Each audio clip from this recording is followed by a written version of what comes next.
दोस्तों नमस्कार, स्वागत है आपका बड़ी खबर बड़े खुलासे में। दोस्तों, कश्मीर के अंदर आतंकवादियों ने 26 हिंदुओं को जान से मार दिया, उनकी हत्या कर दी गई। इसी रिपोर्टिंग को करने एबीपी की पत्रकार चित्रा त्रिपाठी कश्मीर में पहुंची, मौके पर पहुंची तो वो श्रीनगर के अंदर लाल चौक के पास रिपोर्टिंग कर रही थी। लोगों से इसके बारे में सवाल कर रही थी कि धर्म के आधार पर यह पहली बार है कि इस तरह से पर्यटकों पर हमला हुआ है। आज तक के इतिहास में इतना बड़ा कभी भी किसी पर्यटक पर हमला नहीं हुआ। जब कश्मीर में आतंकवाद चरम पर था, जब गली गली में पत्थर चला करते थे सेना पर, जब आतंकवाद के लगातार हमले हुआ करते थे, जब लंबे लंबे बंद हुर्रियत नेताओं के द्वारा और आतंकवादी गुटों के द्वारा बुलाए जाते थे, पूरे कश्मीर में जब आग बबूला लोग थे, तब भी कभी पर्यटकों पर हमला नहीं हुआ है। मैं खुद अपने परिवार के साथ कश्मीर में घूमा हूं।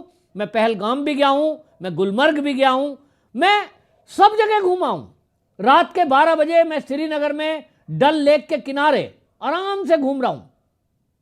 मुझे पता है कि वहां कश्मीरी जिनका रोजी रोटी पर्यटन से चलती है, वो कभी भी नहीं चाहेंगे कि इस पर्यटन में कोई डिस्टरबेंस हो। मैं जिस गाड़ी में बैठ के गया हूं, मैं जिस शिकारा में बैठ रहा हूं, मैं जिस होटल में ठहर रहा हूं, उनके लिए मैं उनका ग्राहक हूं।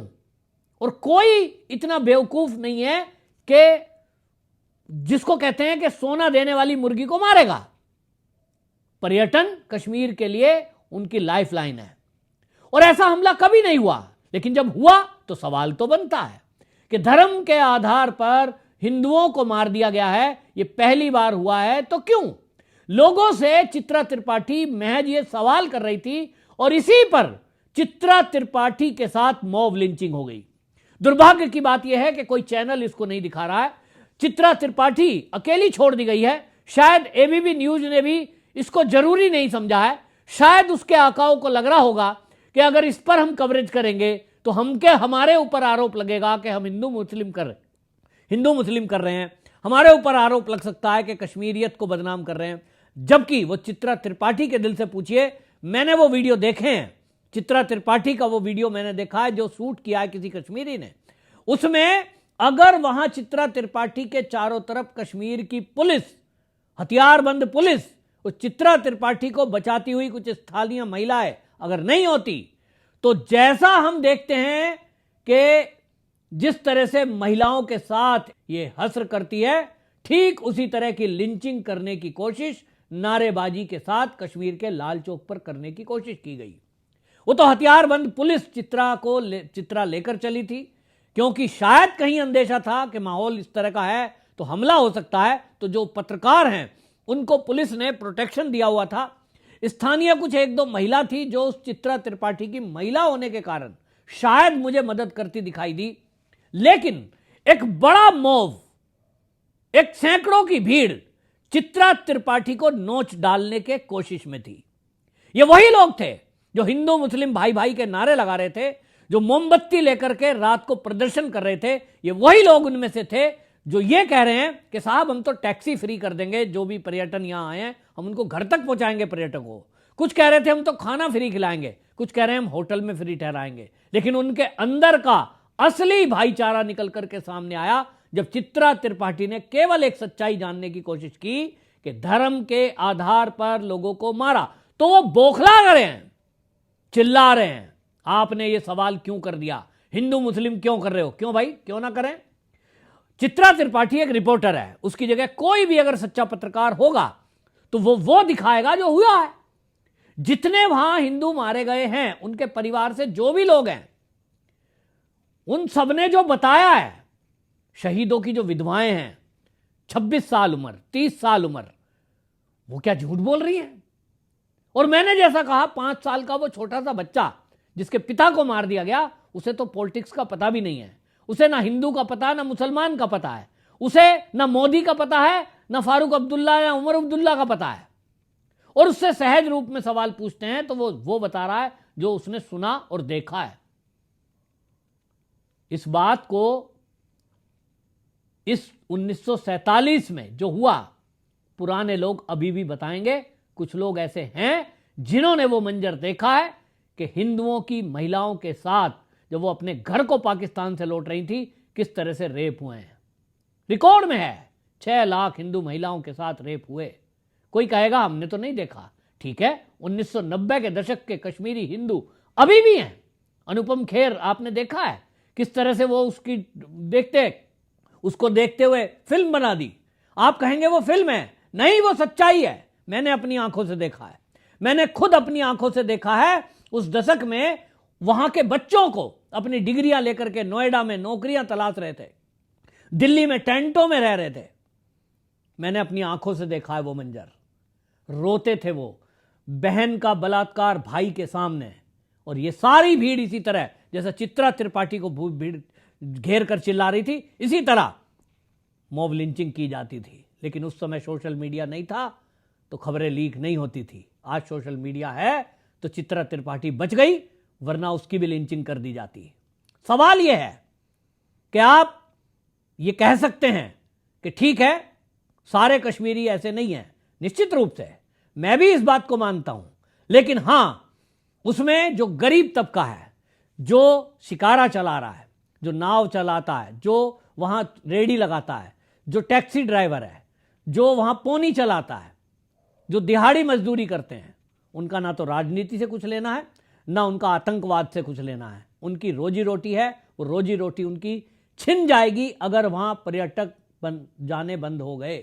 पर्यटन ही मेन उद्योग है कश्मीर का, बाकी तो साइड में है।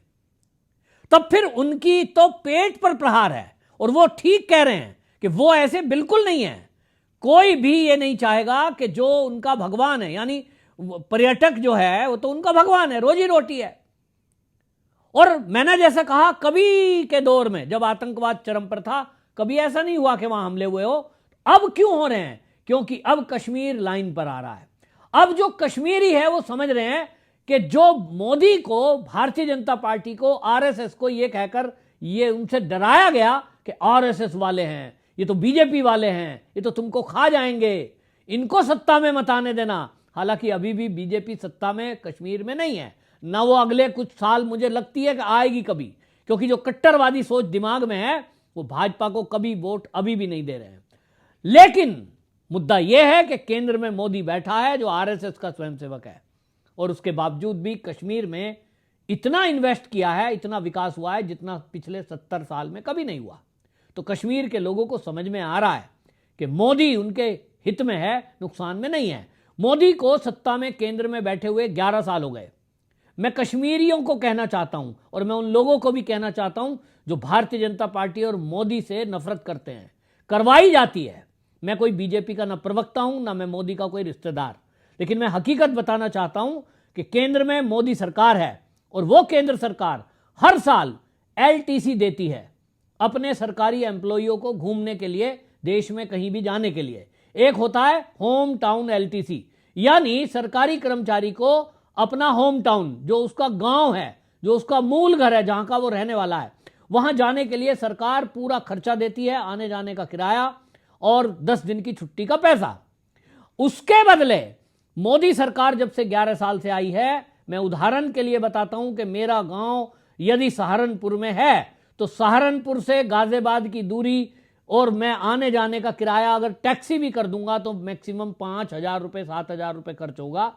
लेकिन सरकार मुझे कह रही है कि आप अपने गांव के बदले, गांव के बजाय अगर श्रीनगर जाना चाहते हैं, कश्मीर में घूमना चाहते हैं, तो हम आपको कश्मीर से भी आने जाने का किराया, चाहे तो फर्स्ट क्लास ट्रेन का, चाहे तो एरोप्लेन का देंगे। अब उसमें सरकार के लाखों रुपए खर्च होते हैं। लेकिन सरकार क्योंकि पर्यटक बढ़ाना चाहती है, पर्यटन कश्मीर में बढ़ाना चाहती है, कश्मीरियों की इनकम बढ़ाना चाहती है, तो मोदी ने भी वो जो स्कीम चल रही है उसको रोका नहीं, पहले से चल रही है लेकिन उसको रोका नहीं। मोदी अगर कट्टर हिंदू है, मोदी अगर संघ का स्वयंसेवक है, मोदी भारतीय जनता पार्टी का नेता है, तो उसने ये नहीं किया कि ठीक है कश्मीर वालों को अलग कर देते हैं भाई, अब वहां कोई पर्यटक को बढ़ावा नहीं दिया जाएगा, हम एलटीसी वहां के लिए तो नहीं देंगे। मोदी ने कंटिन्यू किया क्योंकि मोदी चाहते हैं कि कश्मीरी जिंदा रहें, उनको उनकी तरक्की हो, उनके बच्चे पढ़ें, और जो पाकिस्तान कंगाल है उस कंगाली पर एक तमाचा लगे और वो देखें कि धारा 370 हटी तो कश्मीर ने कैसे तरक्की की है। लेकिन कुछ लोगों को ये पसंद नहीं है, और जिनको ये पसंद नहीं है वो ऐसा नहीं है कि वो कश्मीर की गलियों में ही रहते हैं थोड़े बहुत लोग, जो भी मुट्ठी भर हैं, वो 10% होंगे, 20 होंगे, मुझे नहीं पता, लेकिन हैं तो जिन्होंने आतंकवादियों को शह दी है। तो वो कश्मीर में नहीं है, वो दिल्ली में भी हैं। ऐसी सोच वाले लोग गाजियाबाद में भी हैं, ऐसे सोच वाले लोग मुंबई में भी हैं। ऐसी सोच वाले लोग इस देश में जगह जगह हैं। किसी को मौका मिल गया तो उसने कट्टरवादियों के साथ मिलकर के ऐसी घटनाओं को अंजाम दे दी जो कश्मीर में हुई है। कोई दिल्ली में कत्ल हो रहा है, वो भी उसी सोच के कारण है। कोई मुंबई में अगर पथराव हो रहा है किसी यात्रा पर हिंदुओं की, वो भी उसी सोच की परिणाम है। तो ये सोच खतरनाक है, और ये सोच जिसकी भी है उसकी जब तक मुखालफत, जब तक उसका विरोध वही कम्युनिटी नहीं करेगी जैसा कश्मीर में आज आतंकवादियों का कश्मीरी लोग कर रहे हैं, तब तक इस बीमारी का हल नहीं है। चित्रा त्रिपाठी ने जो दिखाया या दिखाने की कोशिश की, दिखाने तो उसको नहीं दिया गया, उसको बोलने नहीं दिया। यह भी एक सच्चाई है कि कोई अगर सच्चाई दिखाने की कोशिश करे तो उसको गोदी मीडिया चिल्लाकर या उसकी लिंचिंग करने की कोशिश करके उसकी जुबान बंद करने की कोशिश की जाती है। और ये कट्टरवाद के सामने जो सही लोग हैं वो भी मौन हो जाते हैं। ये भी एक तरह से मौन सहमति होती हुई हमें दिखाई दी, जो बहुत खतरनाक है। इस सोच को बदलना होगा। सोच बदलोगे तो देश बदलेगा, और अगर सोच बदलोगे देश बदलेगा, तो जो लोग अभी गलत सोचते हैं वो भी सही सोचेंगे, और एक दिन ऐसा आएगा कि फिर खुद लोग कहेंगे हां भारत बदल गया है। भारत के वो लोग भी बदल गए हैं जिनको अभी तक हम कट्टरवादी कहते थे। आपकी इस बारे में क्या राय है कमेंट में जरूर लिखिए। चित्रा त्रिपाठी को लेकर जो हुआ है उस पर आपकी क्या राय है कमेंट में जरूर लिखिए। वीडियो को शेयर करिए। वंदे मातरम।